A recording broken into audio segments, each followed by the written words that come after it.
Bonjour à toutes et à tous. Merci d'être présents pour ce premier événement du club Phoenix, le club des partenaires de l'Université de Corne Normandie. Enfin, premier événement après cette magnifique session inaugurale qui a eu lieu il y a quelques semaines.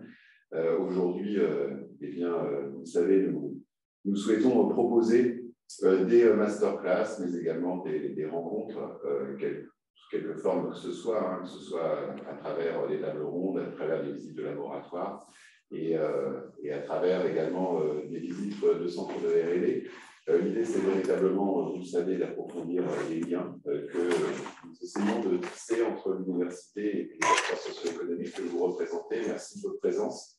Alors, pour ma part, je me présente, Vincent Campard, je suis le vice-président en charge de la stratégie de développement et du pilotage de l'établissement. Donc, je suis en présence de l'intervenant du jour, qui est un spécialiste du management agile et qui est le président du club Agile Normandie, qui s'appelle Jean-Luc Lambert, qui a une expérience sur la gestion de projets informatiques déjà depuis de très très nombreuses années et qui enseigne dans différentes composantes de l'université, en IUT, donc les instituts universitaires technologiques, mais également à l'Institut des administrations et des entreprises, l'IAE, et puis bien entendu en fac de sciences et en fac informatique. Donc il va vous montrer l'intérêt d'intégrer beaucoup d'agilité dans le management, en quoi ce management et ces techniques de management sont utiles à l'efficacité des organisations. Donc je vais lui donner la parole. Je voulais simplement vous avertir que nous enregistrons la session pour pouvoir ensuite la diffuser sur notre site internet et qu'elle puisse être revue en replay. Je remercie bien entendu le club entreprise, et puis la cellule de relations entreprises du SUFCA qui a organisé cette manifestation. Je vois Daniel, Ronald et puis avec nous Chloé et puis Xavier Souris qui anime ce club Phoenix et qui nous dira quelques mots à l'issue de la session. Donc sans plus attendre, je laisse la parole à Jean-Luc Lambert. Merci à vous tous et puis bonne masterclass.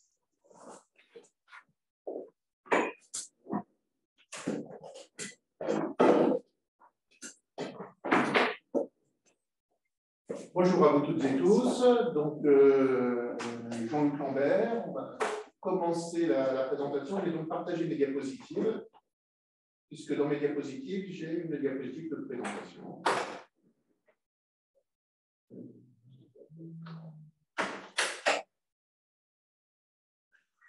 Est-ce que c'est partagé? J'ai oublié de partager. C'est peut-être ça. Je vais partager, mais il faudrait que j'y pense à partager. Voilà.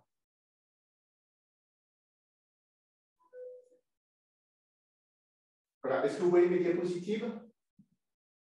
Oui. Oui. Oui. D'accord. Alors, je vais donc vous faire ma présentation. Ce que je vous propose, c'est peut-être que pendant la présentation, vous posiez des questions par le chat. Et puis, j'y répondrai soit en live, soit après. On aura un temps de discussion parce que de toute façon, la présentation va durer entre 30 minutes et 40 minutes. Donc, l'objectif, ça va être de vous faire une présentation, une introduction à l'agilité. C'est un concept qui est assez à la mode et qui serait peut-être bien bon un peu d'expliciter. Alors, déjà, qui je suis? Moi, je suis Jean-Luc Lambert, donc j'ai fait une thèse en 1996, c'est une thèse d'informatique, et mon cursus, c'est d'abord et avant tout de faire d'être matheux. Donc, j'ai beaucoup développé des techniques et des recherches dans le domaine des mathématiques et de l'informatique théorique. Ma vie a changé en 1999 parce qu'en 1999, j'ai obtenu un résultat scientifique qui m'a permis de créer une start-up qui s'appelait Value6, qui était à l'époque le premier lauréat régional au concours d'innovation du ministère de la Recherche. Donc, j'ai été lauréat en émergence et en création-développement. Et j'ai donc créé une start-up, je suis parti avec 4 de mes étudiants, et de 1999 à 2005, donc je suis resté en gros 5 ans, J'ai eu l'expérience de start-up à l'international en développant des technologies scientifiques. Ça n'a pas été complètement un succès parce qu'il y avait quand même loin entre la technologie et le marché, et j'ai pu constater toutes les difficultés qui pouvaient être celles du management de ce genre de structures qui sont extrêmement mobiles, forcément, mais aussi extrêmement incertaines. À la fin de cette expérience, je suis rentré à Bouygues Télécom, donc de 2005 à 2010. J'ai été chef de projet à la direction du système d'information. Donc là, j'ai retrouvé mon métier d'informaticien. J'étais plus vraiment manager, mais j'étais vraiment chef de projet. Et là, j'ai découvert l'art de réussir les projets parce que Bouygues Télécom, c'est le groupe Bouygues et c'est un groupe donc, qui vient du bâtiment et où la culture de management de projet est extrêmement forte. C'est là que j'ai appris mon métier de chef de projet. Vraiment, je remercie beaucoup le groupe Bouygues pour cette sensibilisation, cette compréhension du management de projet. En 2010, les projets que j'avais menés avaient réussi et j'ai eu le désir, puisque j'arrivais à la fin de mes 10 ans de disponibilité, puisque ça fait 10 ans que j'avais arrêté mon travail de fonctionnaire. Il fallait donc que je revienne dans la fonction publique ou que je démissionne et j'ai décidé de revenir pour revenir sur Caen en particulier. Et donc, je suis revenu à l'université en 2010 et j'ai commencé à enseigner le management de projet et en particulier le management de projet, parce que c'est ce que j'avais appris à la DSI de Télécom, le management de projet dans les formations informatiques à l'UFR de Sciences. Et le management de projet qui avait de plus en plus de succès et qui devenait dominant dans le domaine de l'informatique, c'était le management de projet agile. C'est pour ça que j'ai créé, à partir de 2012, le Club Agile Normandie, qui organise, je ne sais pas si vous connaissez l'événement, mais le Printemps Agile, qui aura lieu la semaine prochaine, et qui diffuse la connaissance sur les techniques de management agile d'équipe et de management agile de projet sur la région Normandie. J'ai créé ce club au début, c'était essentiellement pour avoir tout un réseau de connaissances sur le management agile dans le domaine informatique, mais ça s'est très vite étendu bien au-delà, et c'est ce dont je vais vous parler. Il n'y a pas de questions pour l'instant? Ok, alors on va commencer. Le club agile, donc, qu'est-ce que c'est? C'est déjà des rencontres ouvertes à tous. Alors, on a une antenne à Rouen, une antenne à Caen, une antenne à Saint-Lô, une antenne à Cherbourg. À Cherbourg, c'est à l'UT, à Saint-Lô, c'est au pôle Aglo, à Rouen, c'est à l'Innovapôle 76, et à Caen, c'est au Forum Digital. Les événements sont annoncés sur Hello Asso. Nous avons une présence sur les réseaux sociaux. Si vous voulez voir le programme du Printemps Agile, vous allez sur le site du Club Agile Normandie. Et puis notre événement, donc, qui est organisé chaque année, qui est gratuit, qui a lieu jeudi prochain, donc le 12 mai, et vous pouvez encore vous inscrire jusqu'à mardi soir. Alors, pourquoi s'intéresser à l'agilité? Pourquoi c'est un sujet qui m'a semblé important, qui nous a semblé important et qui a semblé important à beaucoup de composantes de l'université, puisqu'elle est enseignée, comme disait Sandy, dans les IUT, à l'IAE, à l'UFR de Sciences. Alors, il faut bien comprendre l'évolution que j'ai pu constater lorsque je suis en particulier arrivé à Bouygues Télécom dans le domaine du management. Si on prend l'entreprise au sens, dans son environnement classique, on a une vision, et c'était la vision que j'avais quand j'étais universitaire. Je l'avais ou non, ça marche plus. D'accord. Là, ça me. Voilà. Et que j'avais lorsque j'étais universitaire, c'était que l'entreprise, c'était une structure hiérarchique avec des managers qui avaient des sous-managers et chaque collaborateur, quand il voulait prendre des décisions avec d'autres collaborateurs, passait par le management. Et donc, il y avait une communication remontante et descendante. Descendante pour ce qui est des ordres et des directives, et remontante pour ce qui est de l'information sur ce qui se passe sur le terrain.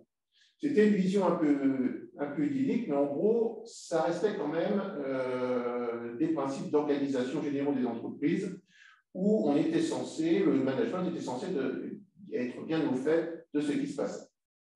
Seulement, là-dessus sont arrivées un certain nombre de contraintes internes ou externes. Déjà, l'explosion des systèmes d'information qui ont multiplié le nombre d'informations présentes dans l'entreprise, aussi les relations des entreprises avec d'autres systèmes d'information.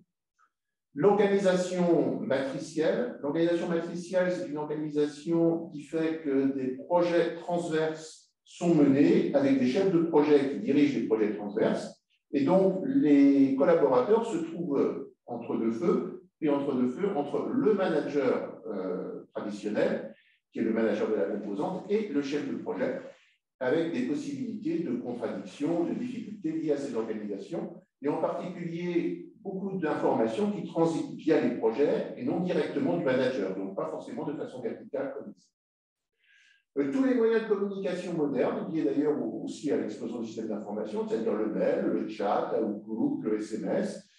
J'ai vécu, quand j'étais à Bouygues Télécom, l'arrivée du chat, et c'était quand même une grande nouveauté, à savoir que les collaborateurs pouvaient discuter directement.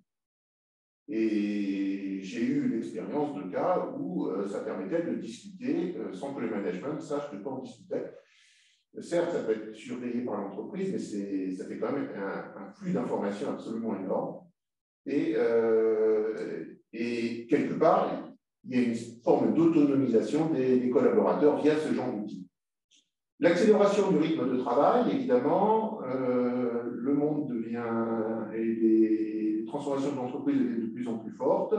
Donc, il faut travailler plus vite, il faut aller plus vite, il faut toujours faire plus pour moins. Et évidemment, ça a un impact direct sur le fonctionnement de l'entreprise. L'arrivée des nouvelles générations, ça c'est une chose dont on se plaigne assez souvent, on s'inquiète, parfois se félicite parce qu'on n'a pas une vision forcément négative. L'arrivée de nouvelles générations qui ont une vision beaucoup moins hiérarchique de l'entreprise, en tout cas du travail, que ma génération, en tous les cas, où on avait cette vision traditionnelle, hiérarchique de l'entreprise, et qui parfois pose quelques problèmes. D'autres problématiques, si je pouvais. Comment je clique ici, voilà, ouais, voilà. Non, parce que je ne vois plus mes propres diapositives, c'est un peu embêtant.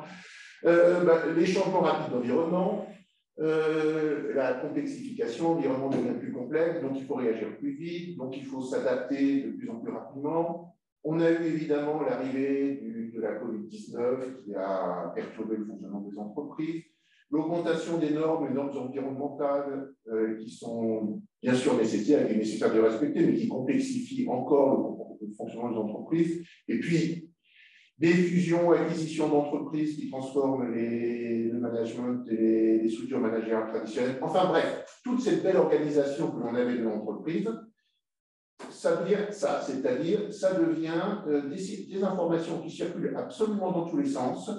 Autrefois, les managers étaient au courant, et j'ai pu constater à plusieurs reprises, en particulier quand j'ai observé ce qui se passait à Bouygues Télécom, qu'en fait, les informations ne remontaient pas toujours au management, que le management prenait souvent des décisions sans savoir quelle était la réalité de terrain et quelle était l'acceptabilité pour le terrain, et que très souvent des décisions qui avaient été prises n'étaient pas vraiment complètement appliquées, voire pas appliquées du tout.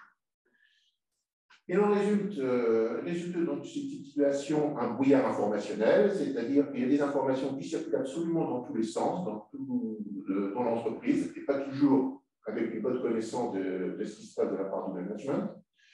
Un brouillard managérial, on ne sait plus quelle décision est prise, puisque de toute façon, de temps en temps, c'est le chef de projet qui va vous dire quelque chose, de temps en temps, c'est le manager, ce n'est pas toujours cohérent. Donc, qui manage quoi, ce n'est plus aussi clair qu'avant. Ça veut dire qu'il n'y a plus du tout de management.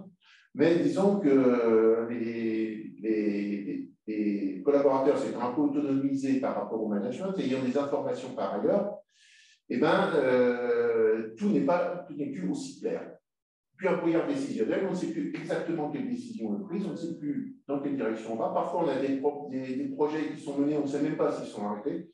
Et donc, c'est cette situation qui est très concrète. Hein. Je l'ai vécu à Bouygues Télécom, ça n'empêche pas du tout les entreprises de fonctionner. Mais disons que ça complexifie les choses et ça peut créer un malaise de la part des collaborateurs et un malaise aussi de la part des managers.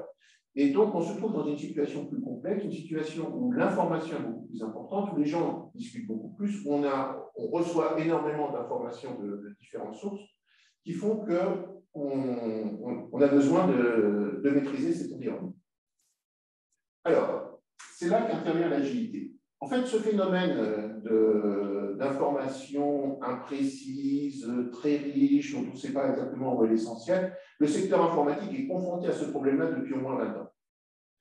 Il est cette forme suivante, c'est-à-dire que lorsqu'on veut proposer une solution informatique, développer une solution informatique pour des opérationnels, dans les méthodes traditionnelles que l'on utilisait avant qu'arrive le web, avant qu'arrivent les systèmes très ergonomiques que nous avons aujourd'hui, ça se faisait dans les centres de calcul et on avait une démarche scientifique bien précise qui consistait à analyser le besoin, concevoir la solution et la déployer.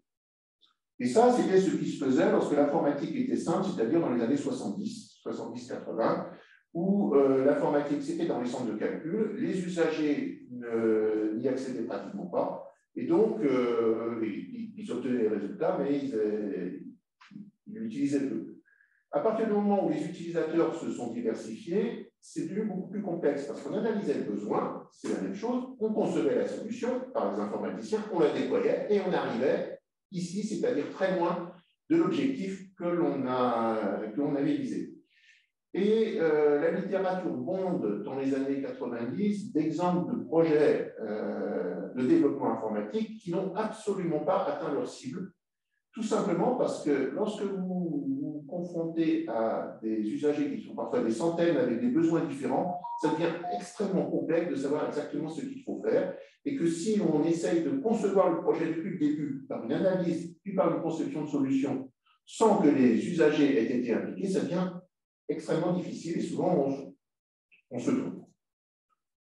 Donc, ce qui arrive, c'est que lorsqu'on n'arrive pas à avoir des informations fiables, et ça c'est quelque chose d'assez général, c'est-à-dire qu'on a des informations au sein de l'entreprise, mais elles ne sont peut-être pas complètement fiables, il y a une certaine dose d'incertitude qui augmente quant aux décisions qui sont prises dans l'entreprise, mais aussi parfois à l'environnement extérieur. L'analyse est fausse, parfois très fausse, la solution va être inadaptée et l'application va être un peu difficile, voire très difficile.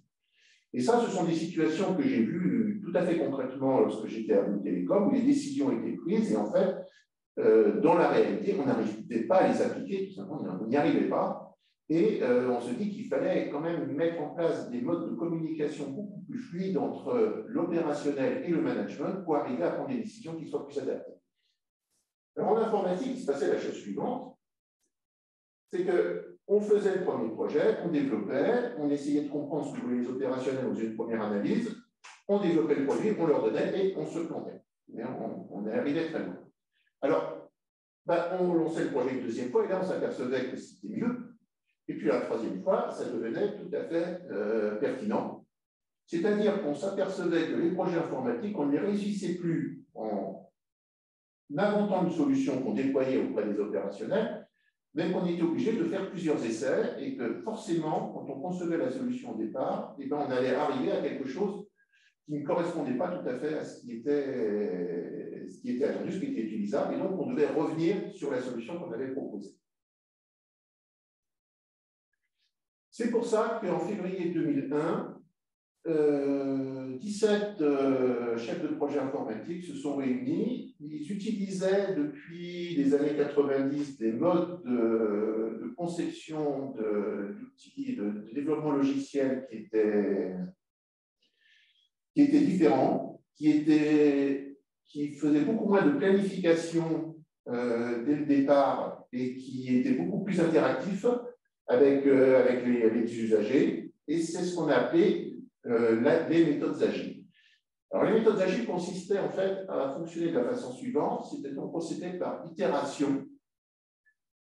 On commençait le projet, on le faisait de façon courte, par exemple sur 3 semaines, et en quelque sorte, on se plantait, c'est-à-dire qu'évidemment, on avait des écarts par rapport à ce qui était attendu. Mais au lieu d'attendre d'avoir fait tout le projet, on ne faisait le projet que pendant 3 semaines, c'est-à-dire qu'on faisait un premier projet, on ne faisait pas tout, on ne faisait qu'une partie, on essayait de trouver ce qui était essentiel, les premières étapes, et on le proposait aux opérationnels. Au début, ça a été extrêmement surprenant parce que quand on a proposé, par exemple, au marketing, un produit qui n'était absolument pas fini, parce qu'il n'était pas fini forcément, puisqu'on a resté que 3 semaines, ça les a un peu surpris et j'ai vu des entreprises qui avaient commencé à appliquer des méthodes agiles et le marketing ou les clients, les opérationnels ne comprenaient pas que le produit ne soit pas fini. Mais c'est le principe même. On propose quelque chose qui n'est pas fini pour savoir si ça correspond aux besoins. Et donc, quand on a fait une première proposition, il y a des choses qui ne sont pas adaptées, et donc on corrige, et on progresse, on fait une deuxième proposition.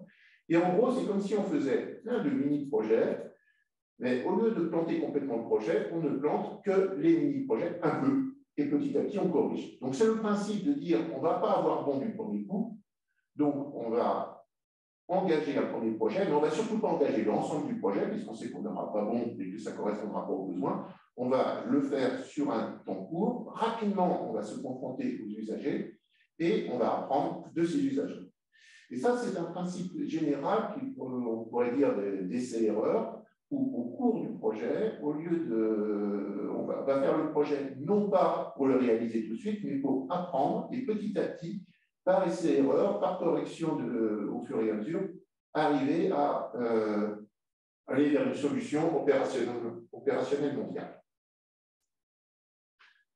Les agilistes, donc les 17 chefs de projet qui ont inventé l'agilité, ont défini 4 valeurs fondamentales de l'agilité. La première, c'est qu'un produit fonctionnel prime sur la documentation, c'est-à-dire que plutôt que de documenter et écrire des tonnes de documents et de rapports sur ce qu'il faut faire, on propose rapidement quelque chose. Ce ne sera pas parfait, ce ne sera pas idéal, mais ça va permettre de progresser. Donc, on fait un produit, quelque chose de fonctionnel, quelque chose qui marche tout de suite, quitte à le corriger après.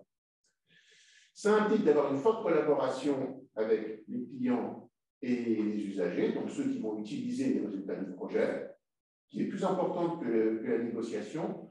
Donc, quand on fait de l'agilité, on essaye d'éviter d'avoir un contrat complètement blindé. Au contraire, on se donne beaucoup plus d'ouverture. Éventuellement, on va faire un contrat plutôt sur la durée du projet et on va régulièrement faire des points pour corriger la création du produit.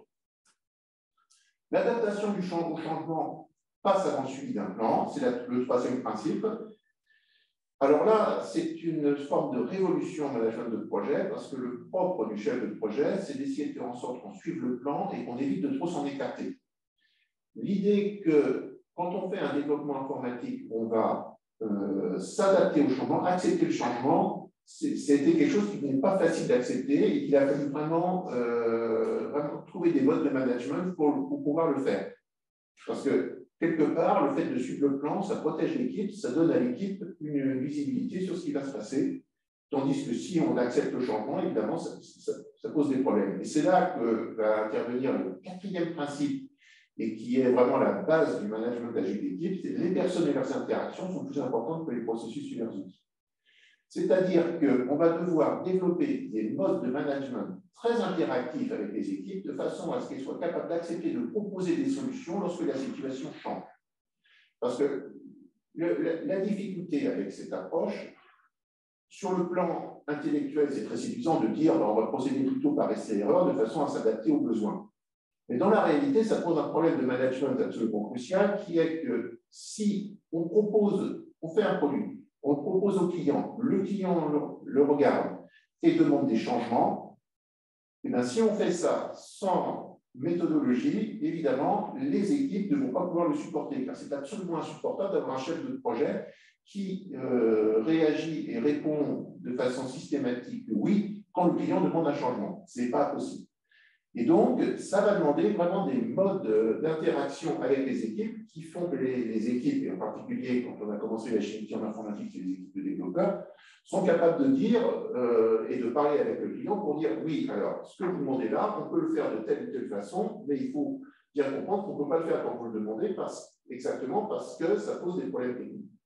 Il faut arriver à faire en sorte qu'il y ait une interaction suffisamment fine entre les usagers, donc qui vont utiliser le produit, et les équipes. Et c'est bien ce mode de management qu'on va essayer de développer en agilité, qui est de permettre aux équipes qui sont sur le terrain, qui sont opérationnelles, de réagir aux changements, aux adaptations qui sont demandées par le management, bien que celle-ci n'ait pas été prévue longtemps à l'avance, et de le faire de façon très réactive. Et c'est ça qu'on appelle le management agile d'équipe.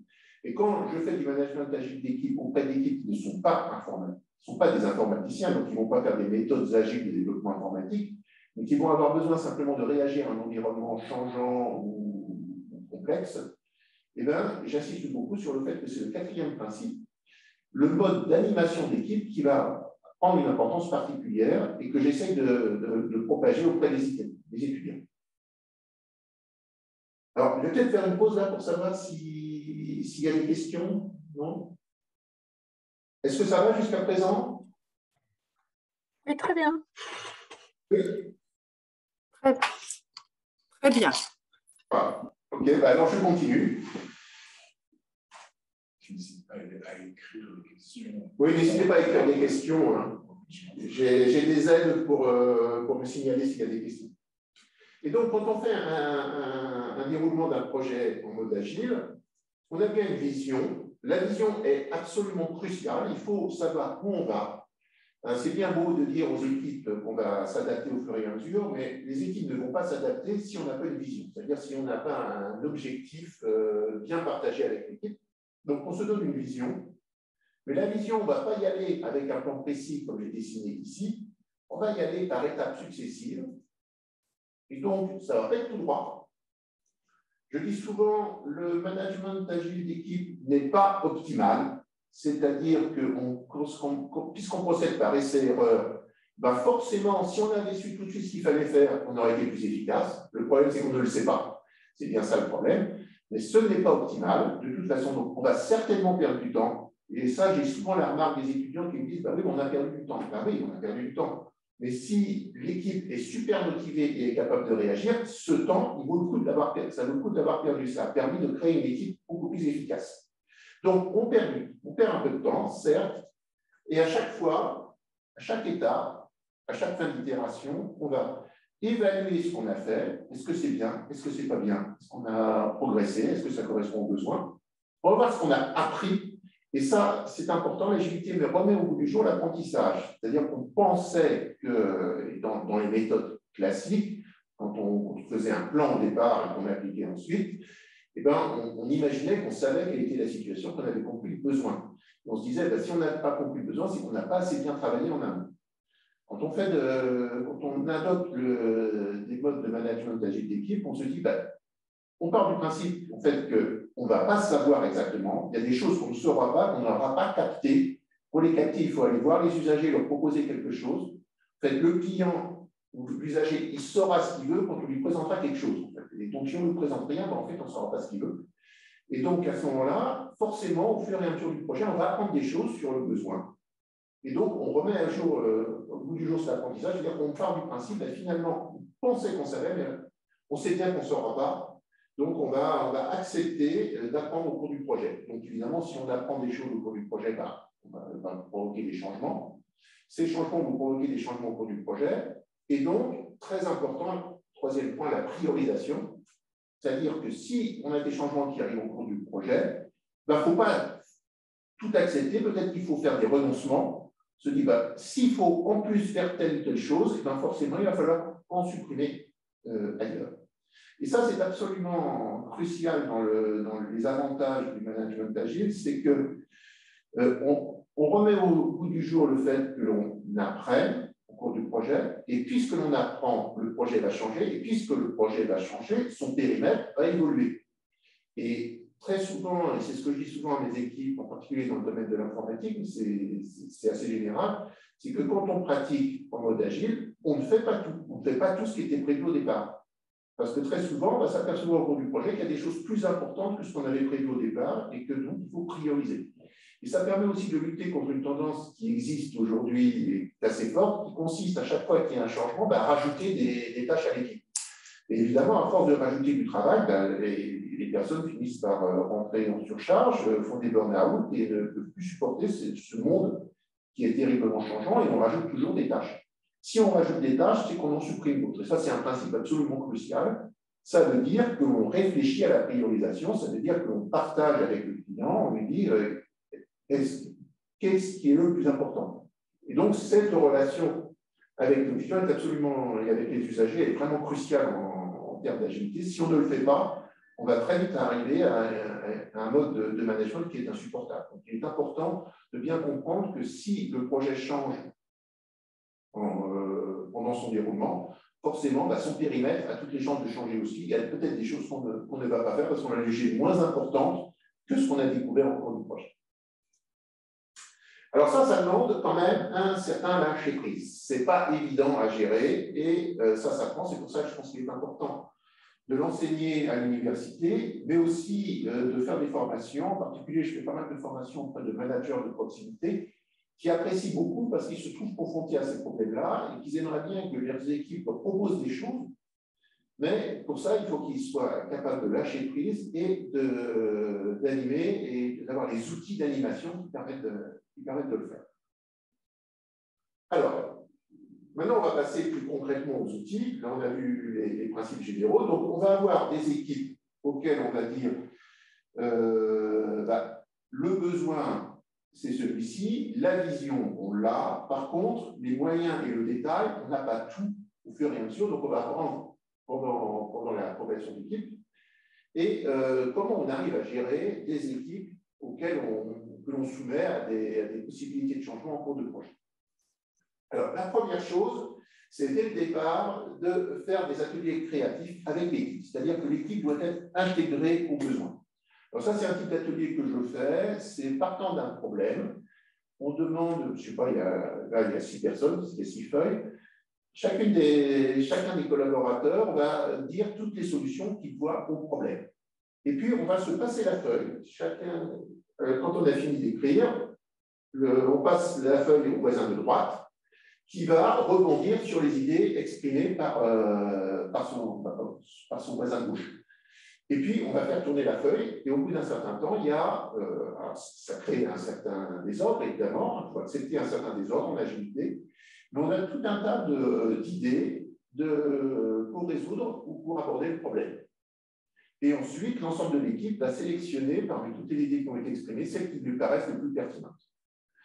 2 étapes dans ce genre d'atelier. C'est un atelier qui s'appelle le brainwriting, c'est une sorte de brainstorming, mais par l'écriture. Chose importante de cet atelier, c'est d'une part, on se tait, c'est-à-dire on écrit en se taisant, pour éviter qu'il y ait des interactions et des phénomènes de domination dans l'équipe, que quelqu'un fasse passer ses idées à la place des autres. Dans cette première phase d'écriture, on est en ouverture, c'est-à-dire qu'on laisse s'exprimer le maximum d'idées. Et ensuite, lorsqu'on affiche les différentes idées, on est en phase de fermeture, c'est-à-dire qu'on essaie de déterminer quelles sont les idées les plus réalistes et de faire un plan d'action à partir de celles-ci. Donc ça, c'est un premier atelier qu'on peut pratiquer en tout début de projet. Bon, il y en a d'autres dans le domaine informatique. Il y a le story mapping, qui est un atelier aussi très efficace que l'on fait avec les clients et les futurs usagers du logiciel. Ça permet de faire en sorte que l'équipe comprenne la vision, comprenne le besoin, soit mobilisée et elle-même proposer des solutions. Parce que c'est en autorisant et en amenant l'équipe à proposer des solutions dès le début du projet qu'on va lui faire accepter les modifications qui arrivent en cours de projet. Elle doit être impliquée, elle ne doit pas être simplement exécutante. Elle doit être moteur et partie prenante de l'invention des solutions. D'autres ateliers, ça peut être de représenter la solution. Donc, par exemple, ça c'était un atelier que j'avais fait avec des étudiants de l'IAE sur la création d'une activité économique d'entreprise. Et donc, c'était l'invention d'une application smartphone pour mettre en contact des jeunes avec des retraités. Cet atelier, ça s'appelle Product Box. C'est un atelier très célèbre qui consiste à interagir avec le client, donc, ou avec les usagers, en leur proposant une boîte qui représente le produit que l'on veut créer. Ça, c'est un atelier que je fais à l'ITMMI. Chaque année, on leur fait un projet agile sur 3 jours. Et donc, on les met en face à un vrai client qui a un besoin. Là, c'était une association de lutte contre les violences sexuelles et de sensibilisation des jeunes à la sexualité. Et il fallait faire sa politique de communication. Et donc, il propose une boîte qui contiendrait la politique de communication. un peu comme on vendrait des cornflakes, sauf que là, on vend une politique de communication. Alors évidemment, c'est un atelier créatif, hein, ça n'a pas de sens de faire une boîte qui contient la politique de communication. Simplement, ça permet d'avoir tout de suite une interaction avec le client. On propose, c'est le principe agile, mais là, on propose très vite, c'est-à-dire au bout d'une heure et demie, 2 heures, on propose quelque chose pour que le client réagisse. Et c'est à travers cette réaction que les étudiants, que les équipes vont s'approprier le besoin. Et ça, c'est un atelier qui marche très, très bien avec les étudiants. Et ça leur permet d'avoir un dialogue qu'ils auraient difficilement avec le client, parce que c'est en proposant quelque chose qu'on arrive à faire réagir le client, à avoir un dialogue avec le client. Ça, c'est un atelier qui permet d'inventer une maquette de solutions informatiques. Ça, c'est un logiciel de tablette. Donc, j'ai fait ça avec des étudiants dans le domaine, avec des cadres de santé, à l'école des cadres de santé. Je leur demandais d'inventer une solution pour l'hôpital. Et là, ce groupe-là a donc inventé une solution qui permettait aux enfants hospitalisés de découvrir leur nouvel environnement, c'est-à-dire l'hôpital, via un petit jeu d'aventure. Et quand on a des gens qui ont ce talent en dessin, c'est encore plus sympathique. Et donc, quand l'équipe a inventé les solutions, donc a été partie prenante de la solution, d'une part, on a une motivation beaucoup plus forte, on a une compréhension d'où on va et de la vision que l'on veut propager. Et donc, ça permet de lancer l'équipe sur des modes de fonctionnement auxquels elle n'est pas du tout habituée. Donc, quand je fais ça avec des cadres de santé, les cadres de santé, ils n'ont jamais inventé une application informatique. Et ça ne les empêche pas d'être motivés et de pousser leur application et de la défendre. Souvent, je leur fais faire un pitch, je leur fais faire une défense par rapport devant un jury. Et ils le font. Bien que ce ne soit pas leur métier, ils le font. C'est quelque chose de nouveau. Mais parce qu'ils sont partie prenante, ils ont créé dès le départ leur idée et leur solution, ils acceptent les difficultés qu'ils rencontreront après. Ensuite, au cours du projet, après ce premier départ, on peut faire un certain nombre d'ateliers créatifs. Alors ça s'appelle le business model. Donc, c'est faire le business model d'une entreprise. Ça peut être sur le business model d'une association, hein, tous ensemble, avec ça s'appelle écrire sur les murs. C'est-à-dire qu'on écrit sur les murs avec des post-it et on colle les post-it pour partager la vision.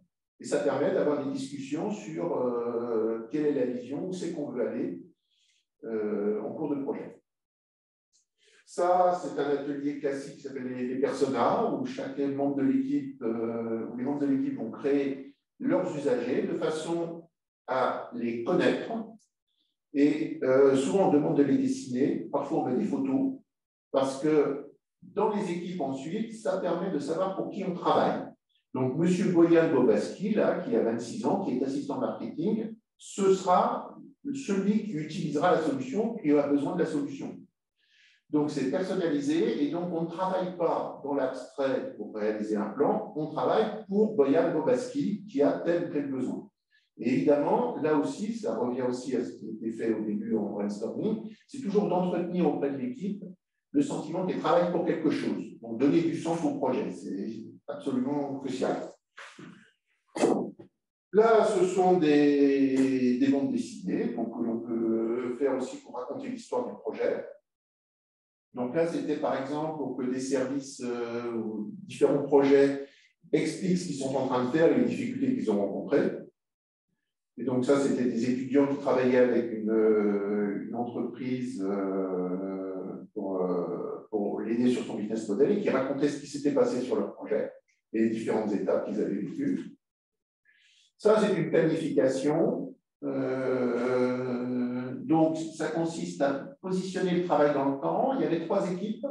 Les bleus, c'était les informaticiens et les développeurs. Les oranges, c'était les designers, ceux qui faisaient l'interface graphique. Est-ce que les bleus, c'était plutôt le back-office et les bases de données. Et le rose, c'était les étudiants qui étaient utilisateurs. Et l'objectif de ce projet, c'était de développer une application smartphone pour la visite de Deauville. Donc, les informaticiens faisaient les bases de données. Les designers faisaient l'IHM, Et donc, en rose, on a les besoins des clients, c'est-à-dire des étudiants de tourisme qui faisaient le contenu et qui donc allaient raconter une histoire. Et tout ça, ça permettait de s'assurer que l'ensemble des éléments du projet allaient bien arriver à temps. Et ça permettait aussi de s'apercevoir que des choses n'arriveraient pas à temps, donc il fallait peut-être déprioriser ou changer les priorités.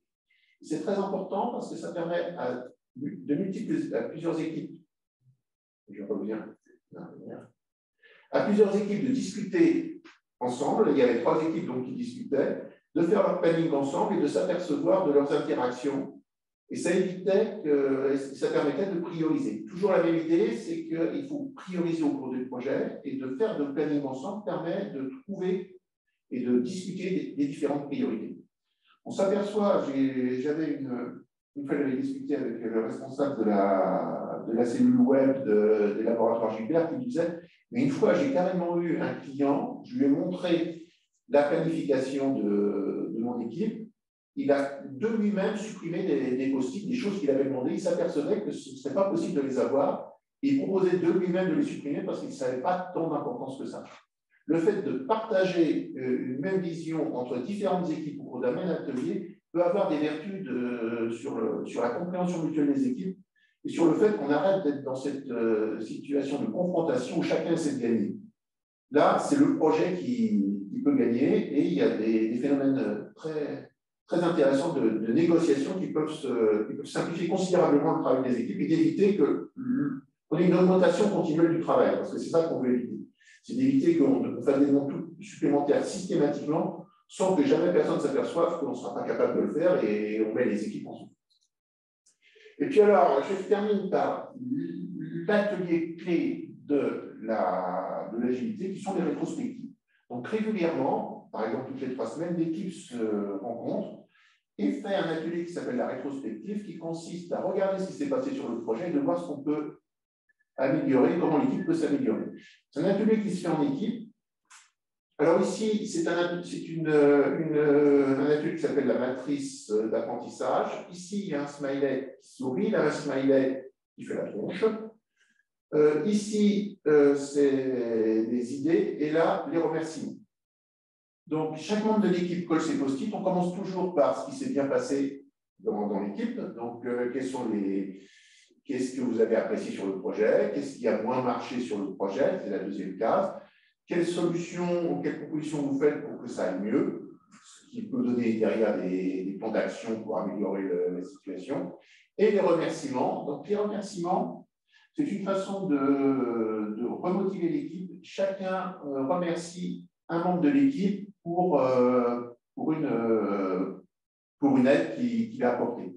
Ça peut être merci Stéphanie de m'avoir aidé sur le logo, par exemple. Et ça, c'est important. On remercie quelqu'un pour quelque chose. Et c'est un mode de fonctionnement qu'on avait complètement perdu dans les organisations et qui est ritualisé en agilité, c'est-à-dire que régulièrement, les équipes se remercient et les membres de l'équipe se remercient pour s'être aidés. Et le fait de recevoir un remerciement, c'est une motivation énorme. Moi, je l'ai constaté personnellement. C'est un remerciement qui m'a fait créer le Club Agile. J'ai eu une pêche terrible après qu'on m'ait dit que j'avais fait un super événement et que j'avais donné beaucoup de liberté, que des agilistes avaient apprécié ce que j'avais fait. Ça m'a donné envie de créer le Club Agile. Et vraiment, c'est un moteur important de retrouver, c'est important de retrouver dans les organisations cette capacité à se remercier. D'autant que dans un domaine où les choses bougent de plus en plus vite, l'entraide est devenue nécessaire, surtout avec les outils informatiques, on a vraiment besoin de s'entraider. Et donc, de remercier pour une entraide, c'est vraiment efficace. Un autre type de rétrospective, donc là, c'est qu'est-ce qu'il faut. La photo n'est pas très bonne, ça veut dire arrêter de continuer à et commencer à. Donc, c'est quelles sont les mauvaises pratiques à arrêter, les pratiques à continuer et les bonnes pratiques à appliquer. Alors, quand on fait ça avec des étudiants, là, c'est des étudiants de l'unité technique de commercialisation, on a parfois des choses assez rigolotes, comme continuer à s'aimer. Bon, j'ai une collègue qui m'a dit un jour, mais j'ai l'impression que la rétrospective, ils n'ont pas bien compris. C'est vrai que lorsqu'on fait des rétrospectives, on laisse l'équipe s'exprimer et que finalement, des jeunes étudiants en études vont exprimer des choses qui ne sont pas celles des collaborateurs dans une entreprise. ou dans une association, très clairement. Mais ce n'est pas grave, en fait, parce que ce qui compte, c'est qu'ils s'approprient l'outil, et parmi des post-it qui parfois font sourire, comme on va continuer à s'aimer ou commencer à se motiver, ce qui évidemment n'a aucun sens, ça ne marche jamais. À côté, il y a souvent quelques post-it qui sont vraiment intéressants et il faut les laisser s'exprimer. Moi, j'adore faire ça avec les étudiants parce qu'effectivement, en fait, on a l'impression que c'est n'importe quoi ce qu'ils mettent, mais en réalité, ils ont compris le principe et souvent, ils apprécient énormément ce genre d'atelier parce qu'ils s'aperçoivent que ça améliore considérablement l'ambiance de l'équipe et surtout, ça leur permet, ça leur donne l'occasion de parler des problèmes qu'ils rencontrent. Et ça, c'est extrêmement précieux, bien plus que les post-it. Donc, ce qu'il faut bien comprendre, ce qui compte, c'est la dynamique, beaucoup plus que les post-it qui sont collés. Alors, la frise temporelle, donc ça, c'est un atelier qui dure plus longtemps. La matrice d'apprentissage, c'est plutôt 1 heure. Ça, c'est facilement une demi-journée. Donc, il y a des différentes parties qui chacune représente une phase du projet. Et sur chaque phase, chacun va mettre les post-it verts sur ce qu'il avait, les post-it rouges sur ce qu'il avait plu et les post-it jaunes qui sont les questions. Les petits post-it bleus, là, c'était juste pour dire quelles étaient les différentes périodes choisies. Et ça, c'est un atelier que je fais de temps en temps sur des projets qui durent un petit peu longtemps, quand des étudiants ont des projets sur une année. Je l'apprécie énormément, ça permet à l'équipe de se parler, de voir quels problèmes ils rencontrent, et ça me permet, moi, en termes d'enseignement, de leur faire passer un certain nombre de messages sur le management de projet. C'est un atelier que je trouve extrêmement efficace, ça prend un certain temps quand même, mais c'est vraiment bien sur un projet de faire cet atelier-là pendant une demi-journée et de faire comme ça le tour des problématiques rencontrées. Et ça, c'est cet atelier-là fait à la fin d'un cours. Donc ça, c'est un cours en management de l'innovation. La personne aux cheveux blancs, c'est Pascal Oregan. Donc c'était moi et Pascal Oregan qui faisions une rétrospective avec nos étudiants. Et donc, nous pouvons et nous faisons des rétrospectives de cours avec les étudiants, justement, pour savoir ce qui s'est passé sur le cours et qu'est-ce qui pourrait être amélioré. Et vous voyez qu'il y a des choses qui ont bien vécues et des choses qui ont moins bien vécues. Il y a du rose et il y a du vert. Un autre exemple de rétrospective, c'est l'histogramme des émotions. Alors, chaque membre de l'équipe dit, quand c'est en haut, quand il fait un trait en haut, ça veut dire qu'il était content. Quand il traverse la ligne, ça veut dire que c'est bof. Et quand il est en bas, ça veut dire qu'il n'a pas de moral.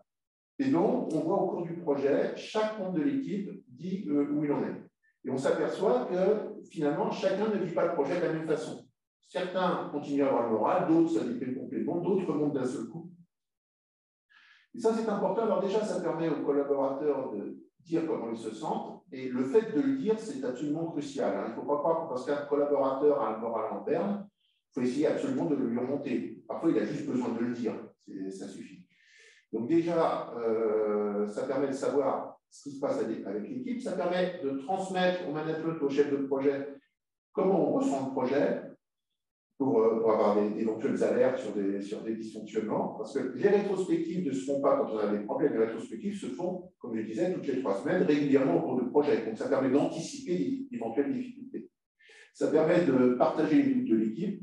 Ça permet de savoir, par exemple, venu de Romain, il y a la perturbation. Ben oui, parce que peut-être qu'ils ont intégré un nouveau membre de l'équipe et que ça a perturbé l'équipe. Voilà, ça permet d'exprimer des choses qui sont importantes pour l'équipe et qui sont importantes aussi pour le chef de projet. Ensuite, l'arbre à personnage, c'est un atelier très très facile à faire. On demande à chaque membre de l'équipe de dire qui il est sur l'arbre, et l'arbre représente le projet. Et ensuite, chacun débriefe sur pourquoi il a choisi tel ou tel personnage. Les étudiants adorent ça. Hein. J'ai des étudiants qui sont allés appliquer ce genre qui ont pris l'arbre à personnage et l'ont appliqué dans l'entreprise où ils faisaient leur stage ou leur apprentissage. C'est un atelier vraiment très facile à faire. Parfois, on trouve que c'est un peu gamin, mais en fait, pas du tout. Ce que j'ai toujours constaté sur cet atelier, c'est que les collaborateurs disaient des choses qu'ils avaient envie de dire, mais qu'ils n'auraient jamais dit dans un cadre normal. Sur comment ils se sentent, comment ils se positionnent par rapport à l'équipe, comment ils sentent le cours aussi, parce que parfois, ils font des remarques sur le cours. C'est vraiment un atelier très puissant et très intéressant et facile à faire. Et puis le dernier atelier, ça s'appelle Speedboat. C'est aussi un type de rétrospective. Ici, on met les objectifs, où c'est que veut aller le projet. En vert, on met les vents porteurs, ce qui nous ce qui fait qu'on pense qu'on va le réussir, les arbres que l'on a pour réussir le projet. Et en rouge, ce sont les freins, les encres, ce qui peut freiner le projet. Et le but ensuite, quand on fait ce genre d'atelier, c'est évidemment de lever les freins, c'est-à-dire d'essayer de faire un plan d'action qui permet d'éviter les difficultés, d'éviter de freiner le projet. Mais le fait de dire on croit en effort, et ça on retrouve toujours ça en agilité, hein, le positif, revoir le positif, arrêter de faire des ateliers ou des rétrospectives parce qu'il y a un problème. Faire un atelier pour que l'équipe continue à fonctionner et donc comprenne quels sont ses points forts. Et donc, on insiste bien sur le fait que l'on met les points forts de la même façon qu'on veut se remercier, suivant les ateliers. Voilà, donc on arrive à la fin de cette présentation. Donc, ça, ce sont les ateliers de rétrospective. Alors, il y en a beaucoup d'autres. Hein. Je vous ai présenté quelques ateliers de rétrospective, mais il y a beaucoup d'autres ateliers de rétrospective. Je vais vous présenter un livre qui les présente. Pour finir, une définition de l'agilité, c'est la définition que nous avons au Club Agile de Normandie et qui nous semble assez générale et à laquelle on tient en fait. Donc l'agilité, c'est un ensemble de principes et d'outils, c'est donc pas une méthode en tant que telle, hein, c'est tout un panel d'outils dans lesquels on peut puiser. C'est vraiment une boîte à outils. Basée sur des valeurs humaines fortes et l'autonomie des équipes, on pousse les équipes à l'autonomie, ça c'est vraiment important. On les dirige, bien sûr, mais on essaye de les diriger de façon à ce qu'ils proposent des solutions et qu'ils prennent de l'autonomie. Permettons aux organisations et aux individus d'accomplir leur mission avec efficacité et bienveillance.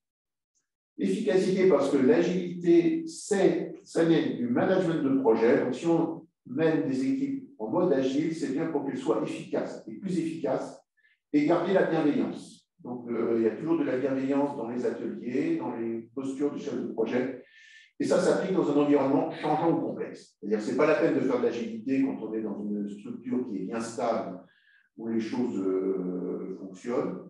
Il ne faut pas être faire de l'agilité pour être à la mode, il faut faire de l'agilité parce qu'on n'arrive plus à réaliser ses missions vu les circonstances extérieures ou l'agrandissement l'augmentation des structures, par exemple, ça devient trop complexe, ça devient trop difficile, on n'arrive pas à avoir les informations. À ce moment-là, l'agilité est peut-être une bonne solution. On peut se mettre à changer un peu le mode de management en adoptant petit à petit des ateliers venant du monde agile, donc venant des outils, de la boîte à outils d'agilité. Et concernant les boîtes à outils, donc, vous avez un certain nombre de livres auxquels vous pouvez aller voir. Donc, Game Storming, c'est un livre dont le titre est anglais, mais le contenu est en français, qui vous présente énormément d'ateliers, du type de ceux que je vous ai montrés, mais il y en a énormément d'autres.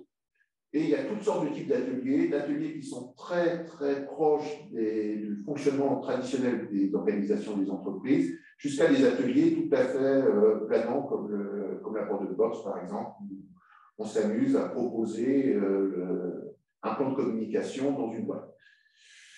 Agile rétrospective, celui-là est en anglais par contre, mais c'est le livre fondamental pour animer des rétrospectives. Et c'est vraiment un livre très riche sur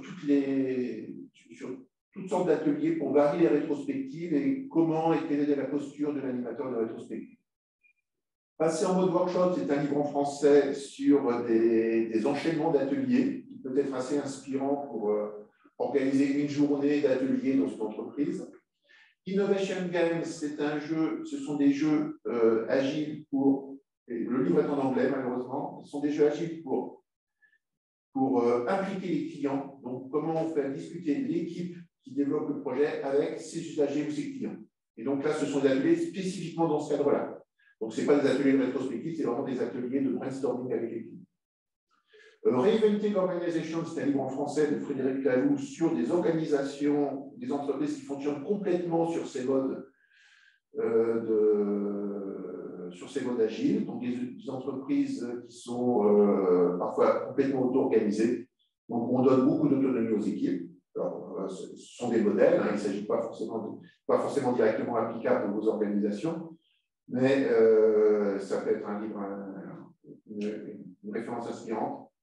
Et puis, les vidéos du printemps agile, donc elles sont, ça fait quand même, on va avoir le 10e printemps agile. On ne le voit pas là? Ouais, je vais aller dans partager. Je vais changer le partage d'écran. Là. J'arrête le partage d'écran. Je vais donc partager. Hop. Et c'est ici. Voilà. Voilà, donc j'ai cliqué sur le lien. Donc on vous donnera accès aux diapositives. Oui, vous aurez accès aux diapositives pour cliquer sur le lien. Et donc ça, ce sont tous les printemps agiles, 2021, 2020, 2019, etc. Donc depuis 2014, le CEMU de l'université filme un certain nombre de conférences du printemps agile. Et donc vous avez une bonne près de 80 conférences qui sont filmées et qui parlent d'agilité. Donc si vous voulez voir des conférences inspirantes, il y a tout un matériel sur le site Canalu de l'université. Voilà, et donc je reviens parmi vous. Et donc, ok. Voilà, on peut. C'est juste Ouais. question. Oui, est-ce que vous avez des questions?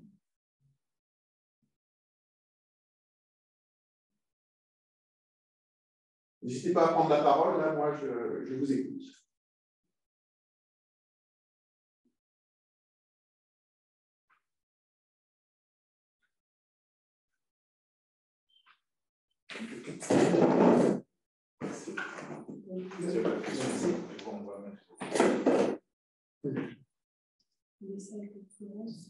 Merci beaucoup. Concept très inspirant. Merci. Merci beaucoup. Alors, vous avez une question? Est-ce que des formations aux outils sont dispensées au sein de l'université? Oui, oui, tout à fait. Tout à fait. Moi, je fais régulièrement des formations face à en particulier des managers de proximité que l'on sensibilise à l'agilité. Certains même sont même venus participer, ont proposé des sessions au printemps agile pour montrer comment ils avaient progressé sur le sujet. Et en général, ce qui se passe, c'est que il y a cette présentation théorique que je fais, mais derrière, il y a toute une journée sur l'agilité où on met les personnes participantes en situation d'agilité. Donc, on leur fait vivre une expérience agile. Ça, c'est une chose à laquelle je tiens parce que l'agilité, ça se comprend quand on la vit. Et donc, qu'est-ce qu'on fait? On fait le brainstorming, on met un certain nombre d'épreuves à passer par l'équipe. L'équipe doit passer, puis ensuite on fait une rétrospective pour savoir ce qu'ils ont vécu et comment ils l'ont vécu. Et donc, effectivement, nous faisons des formations à l'université sur l'agilité.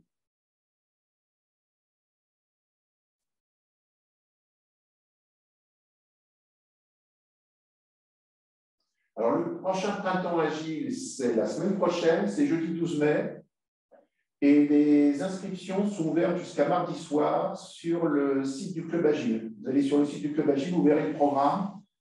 Vous pouvez vous inscrire et réserver les ateliers. Parce qu'il y a certains ateliers qui sont en effectif limité. Donc, oui, c'est juste la semaine prochaine, c'est jeudi prochain. Puis il y en aura un l'année prochaine, mais là, je n'ai pas encore la date.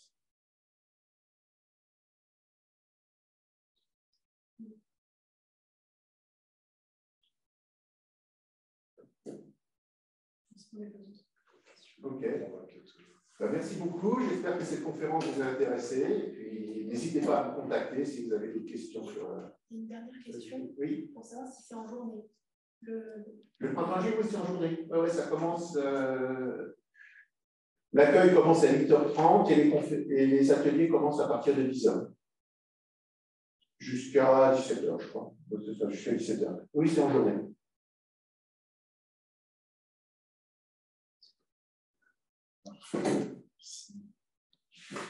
Merci. Oui.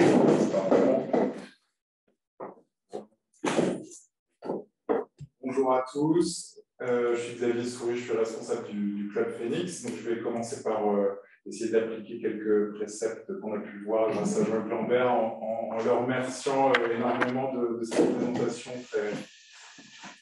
très intéressante et efficace et qui nous a permis de découvrir l'agilité. Je tiens aussi à remercier Chloé Palix, qui travaille au marketing à l'université, qui a pu mettre en place ce premier webinaire.